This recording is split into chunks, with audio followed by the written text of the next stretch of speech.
Bonsoir à tous et soyez les bienvenus à cette édition d'information. Le cadre de concertation du COSLEPI a fait une déclaration de presse ce lundi 25 janvier 2021 à Cotonou.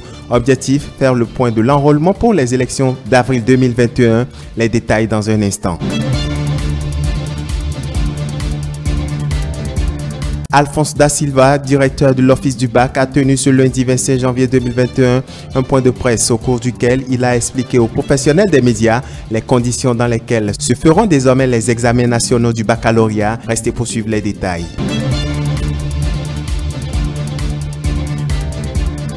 Et puis en interactualité, une trentaine de vidéastes ont tourné des milliers d'heures de séquences sur les fronts du Covid-19 lorsque la pandémie s'est déclarée en janvier 2020. Voilà pour le sommet.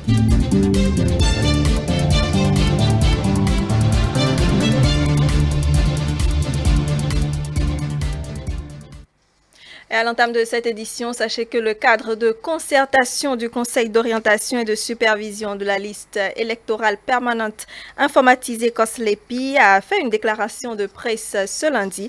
Objectif, faire le point de l'enrôlement pour l'élection présidentielle à venir et rassurer les citoyens de la publication de la liste le 27 janvier 2021, conformément au calendrier électoral. Je vous invite à suivre le président du COSLEPI, Gilbert Bangana, pour plus de précision.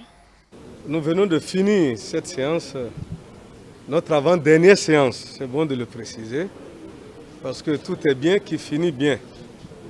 Nous nous acheminons progressivement vers la fin de notre mission. Et comme vous le savez bien, vous avez eu le calendrier électoral.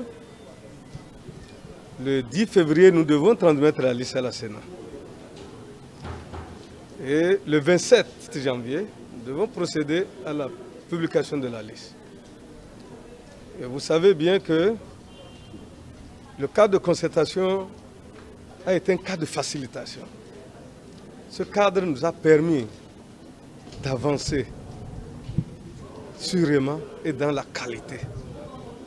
Nous avons fait le point de notre mission importante, la dernière mission importante de l'enrôlement des omis. Et je pense, grâce à vous, grâce à ce cadre, nous avons senti que il restait des gens enrôlés que nous avons pu dénicher. C'est vrai, c'est le dernier COS, tous les Béninois qui doivent voter, nous sommes tenus, comme à notre prestation de serment, de leur garantir leur droit de vote. C'est ça. Nous avons fait ce point et nous tenons à vous rassurer, chers journalistes, chers citoyens, que nous, le cadre de concertation, nous, le COSLEPI, nous allons rester dans le calendrier électoral, dans le respect du calendrier électoral, et que le 27, nous allons publier la liste et le 10, la transmettre à la Sénat. Et nous voulons aussi rassurer les Béninois de l'extérieur, avec la réforme de la carte diplomatique, que leur droit de vote sera toujours garanti. Ils vont voter. Il n'y a pas de doute à cela. Ils sont dans la base. D'ici à là, ils seront situés sur les centres de vote où ils vont voter. Donc, il n'y a pas de problème à cela. Nous sommes là pour le faire. Le directeur de l'Office du baccalauréat a, au cours d'un point de presse tenu ce lundi, expliqué le processus d'inscription à l'examen national du baccalauréat. Tout se fera désormais sur le site de l'Office du bac, ceci en vue du respect des gestes barrières et pour éviter la propagation du Covid-19. Suivez. Les inscriptions au baccalauréat 2021 se font par le chef d'établissement pour les élèves des classes de terminale et les candidats libres qui individuellement doivent aller sur la plateforme de l'Office du baccalauréat et constituer leur dossier à déposer auprès des représentants de l'Office du baccalauréat et qui sont présents dans les 12 départements. Cette année, le processus d'inscription est entièrement dématérialisé. Nous recevons les dossiers en ligne et cela se passe plutôt bien. Ça va aussi dans le sens des réformes de l'UMOA, puisque nous sommes membres de l'UMOA. Il y a le bac UMOA qui doit avoir lieu normalement d'ici 2024-2025.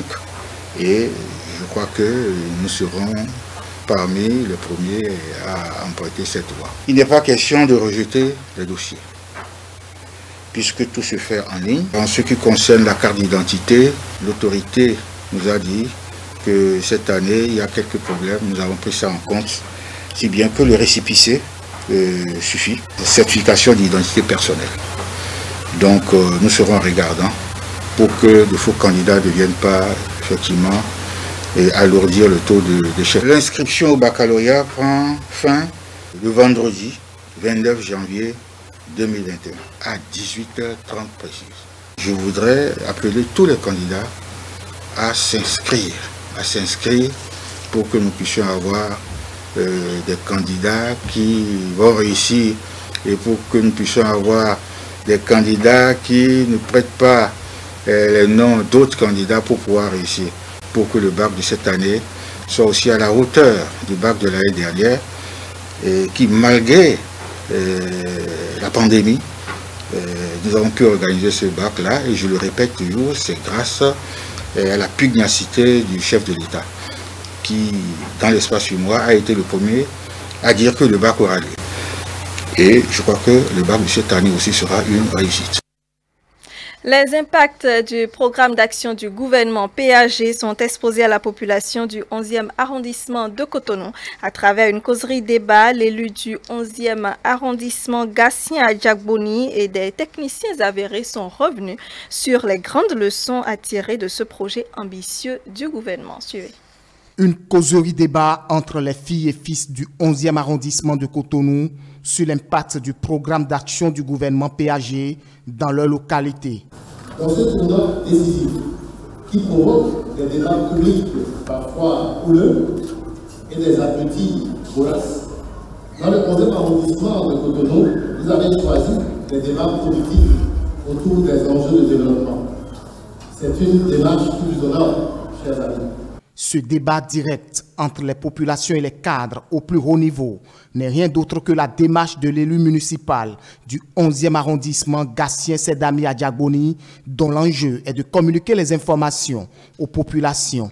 En participant dans cette promotion à une causerie débat autour des impacts du programme d'action du gouvernement à Cotonou, mais spécifiquement dans notre arrondissement, cela traduit une certaine maturité, une manifestation de la solidarité agissante entre les différentes composantes de la famille rupture qui évolue maintenant vers une renaissance certaine de notre dénominateur commun qu'est le bien-être. Quelles sont alors les réalisations du programme d'action du gouvernement et leurs impacts réels dans le 11e arrondissement de Cotonou? Les techniciens des différents secteurs ont exposé à travers des échanges et des débats libres les grandes actions enregistrées depuis 2016 aux administrés venus nombreux. Si vous circulez dans tout Cotonou aujourd'hui, vous avez très peu de débouchés sauvages, alors qu'avant, on en avait identifié jusqu'à plus d'une centaine. Outre le volet de gestion des déchets ménagers, l'octroi de microcrédits à l'AFIA, les réalisations sur le plan infrastructurel n'ont pas été occultées. Les fils et filles du 11e arrondissement de Cotonou sont donc aguerris des impacts du PAG dans leur zone. Toutefois, des doléances venant d'eux ont été prises en compte et sont promis d'être remontées aux décideurs.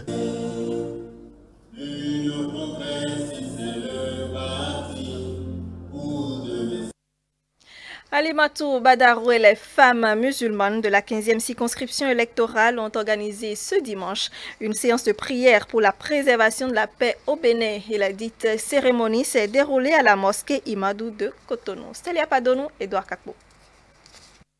Alhamdulillah, Alhamdulillah, Alhamdulillah, Alhamdulillah, Rabbil Alamin. À Allah. Action de grâce en l'honneur de Allah le miséricordieux, l'omnipotent pour sa protection sur la nation béninoise et ses dirigeants, mais en même temps implorer sa grâce pour la bonne marche de la présidentielle de 2021. Ce sont là les principales motivations de la séance de prière initiée par El Hadja Alimatou Badarou aux côtés des femmes musulmanes de la 15e circonscription électorale. Activité à laquelle on prit part activement honorables, conseillers et leaders religieux. On nous a dit dans la sourate 25, verset 117, Allah est mon Seigneur. Si vous voulez qu'il vous entende, vous devez prier. Donc c'est dans cet esprit que nous avons dit que si nous voulons que Allah nous entende et que le Bénin se porte davantage mieux, nous devons d'abord lui rendre grâce et lui confier encore le Bénin. Instant d'invocation et de prière, les leaders religieux ont, au cours du sermon, imploré le bon déroulement des élections d'avril prochain. L'année 2021 sera marquée dans notre pays, notre belle patrie, par les élections présidentielles. Nous savons tous que ce sont un enjeu majeur. Nous implorons donc Allah, l'exalté subhanahu wa ta'ala, de faire en sorte que ces élections se passent dans la paix, dans la sérénité, dans la quiétude, dans la concorde, dans la tolérance, dans l'amour et dans la bonne entente. Qu'Allah, le guide suprême, illumine nos dirigeants actuels. Le gouvernement avec en sa tête son excellence, le président Patrice Talon, ainsi que nos diverses institutions, a conduit à bon port notre pays. Qu'Allah subhanahu wa ta'ala les oriente à prendre les meilleures décisions pour le bonheur de tous. Les participants à cette séance ont salué l'initiative tout en exprimant leur volonté manifeste d'œuvrer à la préservation de la paix. Nous sommes là et nous serons partout où nous serons appelés quand il s'agit d'œuvrer pour la paix. Et vous savez, en Afrique, malheureusement, que l'élection souvent rime avec la violence. Nous l'avons vu dans d'autres pays. Et nous avons voulu mettre la charrue avant les bœufs plutôt en initiant cette prière-là. Je suis content de voir des chefs spirituels de renom à cette prière pour la paix, pour la préservation de la paix. Chèrement acquise. Au terme de la cérémonie, l'initiatrice a été distinguée par les leaders religieux pour ses œuvres de générosité et de soutien à l'endroit de la communauté islamique. On suit à présent les échos de nos plateaux avec le résumé des différentes rubriques de votre émission Dimanche C'est politique de ce 24 janvier 2021.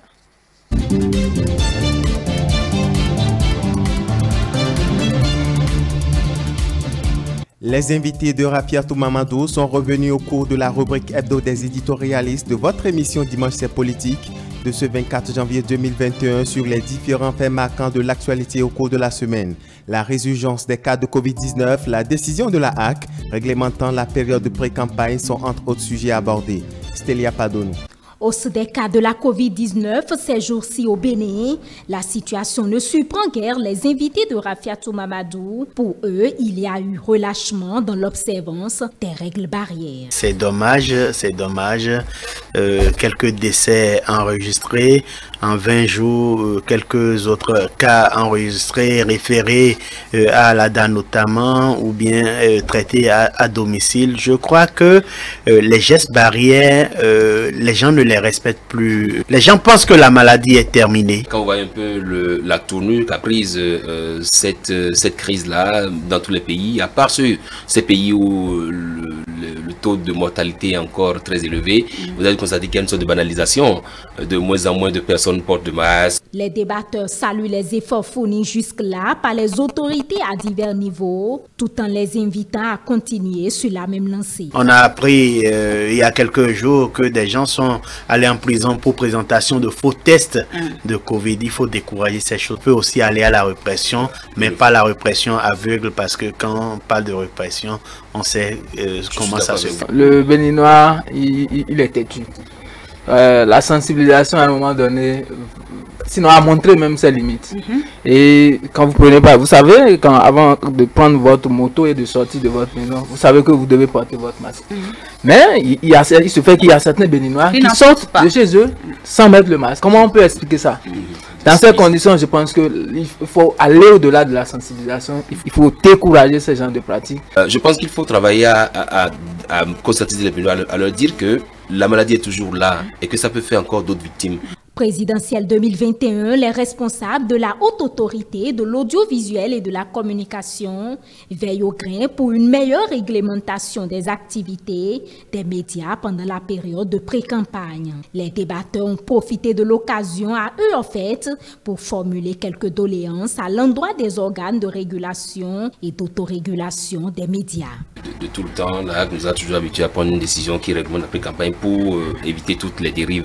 Si la HAC veut réglementer la pré-campagne, que ça le soit dans pratiquement tout ce qu'il y a comme média, ce serait pas mal pour chacun de nous. On a été sensibilisés, il faudrait qu'on y mette des notes aussi, parce que on peut, je ne dirais pas violer cette décision, mais on peut essayer quand même de passer l'information. C'est un plaidoyer à l'endroit des organisations professionnels, des fêtières, je veux parler du CNPA, de l'UPMB, de la Maison des médias, de l'ODEM. Voilà, il faut un guide du reporter électoral. Je crois que ça a existé par le passé. Ici, il faut une réédition. Conscientiser vraiment les professionnels des médias. C'est d'inviter les confrères et les consoeurs à respecter ce que la HAC dit, parce que la HAC est là, elle veille au grain. C'est également de demander aux acteurs politiques de jouer chacun leur partition, parce que justement nous sommes dans une période sensible, et demander à la jeunesse consciente, à la jeunesse béninoise, de ne pas se laisser malmener, de ne pas se laisser guider par des intérêts, alors même que les acteurs politiques savent bien où se trouvent leurs intérêts et savent les préserver.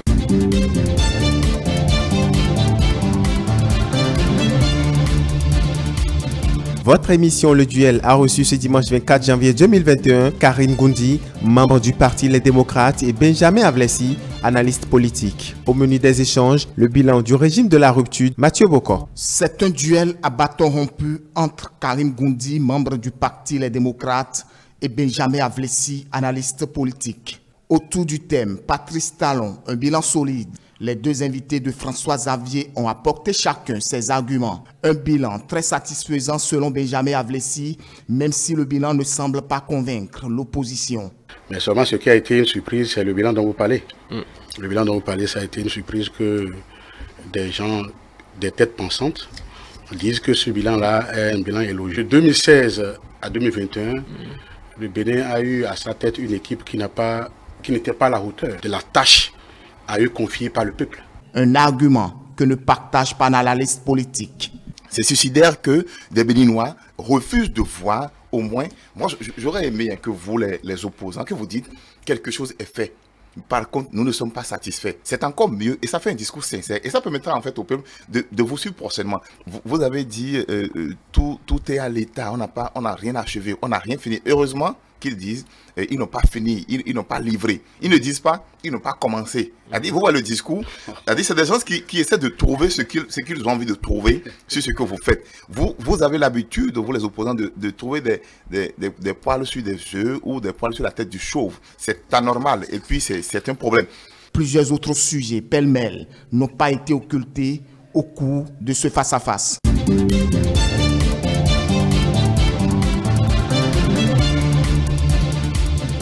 Pascal Laossignon-Lonfon, professeur certifié de français, était l'invité de l'émission L'Entretien du dimanche. Avec lui, les efforts du Bénin sur les objectifs du développement durable ODD ont été passés au crible. Il a d'abord expliqué son concept, ses intérêts, mais aussi relevé quelques actions entreprises par le gouvernement. Elie Adjiran. Les efforts du Bénin pour l'atteinte des objectifs du développement durable. Les actions entreprises par le Bénin pour accomplir sa mission conformément aux directives données par les Nations Unies. Voilà les centres d'intérêt au cœur des échanges. Le développement occidental qui était l'exemple à suivre a commencé à poser problème aussi. C'est d'où le concept de développement durable. Pour Pascal Laossignon-Lonfon, le développement est intervenu après la révolution industrielle et la vision du gouvernement est d'améliorer les conditions de vie des citoyens, une chose qu'il trouve très salutaire. Le développement est à la fois matériel, moral et spirituel. L'homme aura appris à le découvrir et c'est là où nous en sommes aujourd'hui. Au nom des obligations inscrites dans les ODD, l'invité de Angèle Toboula souhaite que certains points qui ne favorisent pas l'égalité des citoyens soient extirpés. Il faut que l'homme apprenne à se dire la vérité. Et vous voyez, quand on se ment, c'est qu'on se hait. On ne ment jamais à celui ou à celle qu'on aime. Nos actions doivent viser le bien-être du citoyen. Il y a tous ces travaux en France, d'accord, mais il y a l'indemnité de chômage. Parce que décidément, même tout le monde n'ira pas sur le chantier de l'asphaltage. Alors que vivent ceux qui n'ont pas pu réussir à y aller. Pour finir, il invite l'ensemble des acteurs à unir leurs forces autour de l'action du gouvernement dans la paix pour le développement du Bénin.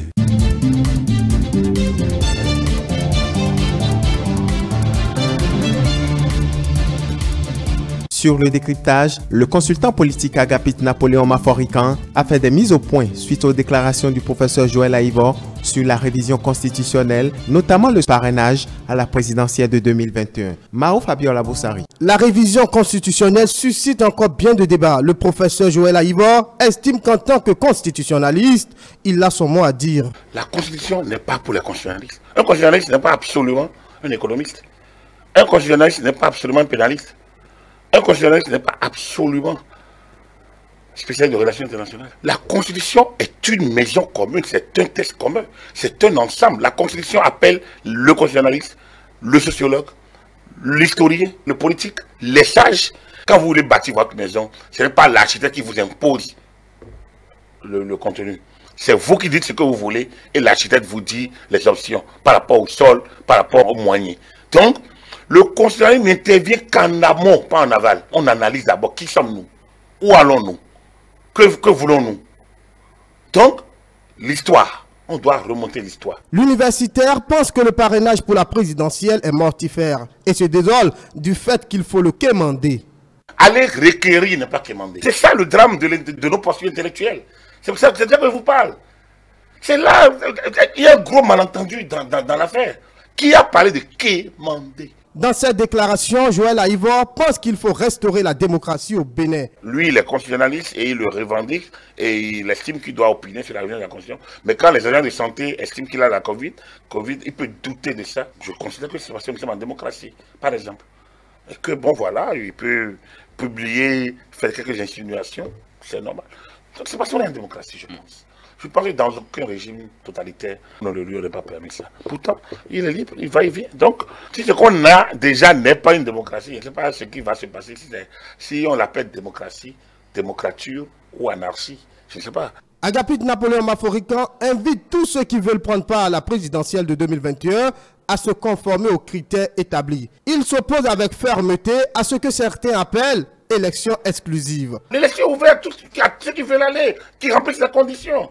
Pourquoi aux examens on ne contrôle pas qui a les moyens, qui n'a pas les moyens? Pourquoi tel vateur qui doit... Pourquoi les concours on impose aux gens? Pourquoi on ne dit pas que pour aller au concours on doit avoir les gens du nord, du sud, de l'est et de l'ouest? Sinon on ne veut pas organiser les concours. Pourquoi vous pensez qu'aux élections tout le monde doit y aller? Et que bon, il y a des races qui doivent aller contre d'autres races. Je fais un diplôme de management des élections à l'université d'Abomey Calavi, à la chaire UNESCO, qui forme des étudiants, qui forme notre université, qui a de très bons professeurs, dont Joël Aïvor par ailleurs, dont Jobeno par ailleurs, et qui savent bien que aller aux élections emporte un certain nombre de conditions. Dès que les conditions sont énumérées de manière impersonnelle, Ça fait partie des conditions. Donc, l'élection est ouverte à tous. Les questions relatives à la vice-présidence ont été également évoquées au cours de ce décryptage. On finit avec la Chine où une trentaine de vidéastes ont tourné des milliers d'heures de séquences sur les fronts du Covid-19 lorsque la pandémie s'est déclarée en janvier 2020 jusqu'à ce que le confinement soit enfin levé en avril dernier. La productrice du film Li Wei explique que cette œuvre non seulement commémore le bouclage durant 76 jours du Yuan, mais également qu'elle nous rappelle l'importance de la famille et de la solidarité. Je vous invite à suivre le reportage de nos confrères de CCTV+. Des patients au personnel médical, en passant par les volontaires et les travailleurs des communautés, le film met en avant la vie de personnes ordinaires lorsque le coronavirus s'est abattu sur Wuhan, le chef-lieu de la province du Hubei. Le réalisateur Cao Jining a expliqué qu'il avait souhaité rendre compte de l'épreuve de la lutte contre l'épidémie de Covid-19 dans un long métrage. Il espère que certaines des séquences narrant les soins intensifs, les attentes anxieuses, les adieux déchirants et les renaissances pleines d'espoir pourront résonner avec les spectateurs.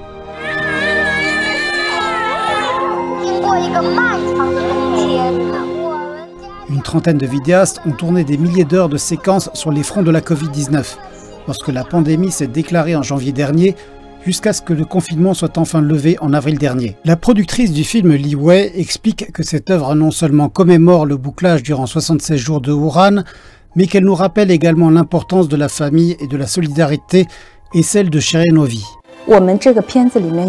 Les prises vues sont le fait de 30 vidéastes, tous n'ayant pas une formation professionnelle. Mais nous pensons qu'avec davantage de couches à l'histoire, vous obtenez un tableau plus large depuis diverses perspectives. Vous pouvez ressentir l'aspect humain à l'intérieur du film. Le diffuseur national chinois China Media Group envisage de collaborer avec le secteur national du divertissement pour organiser plus de 350 projections de bienfaisance du film dans environ 70 villes du pays.